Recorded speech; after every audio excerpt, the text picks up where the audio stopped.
Hit man the end. Rohit Sharma ODI career కి ఇదే last match అని క్రికెట్ ప్రపంచం మొత్తం మాట్లాడుకుంటుంది.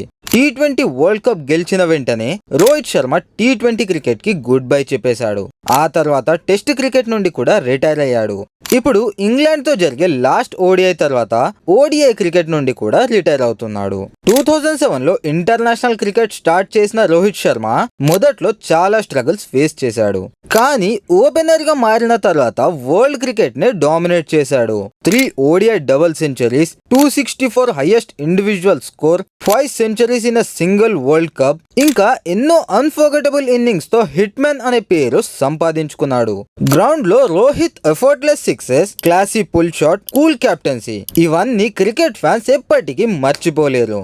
ఇది నిజంగా హిట్ మ్యాన్ లాస్ట్ ఓడిఐ అయితే క్రికెట్ హిస్టరీలో ఒక లెజెండరీ చాప్టర్ ముగిసినట్టే.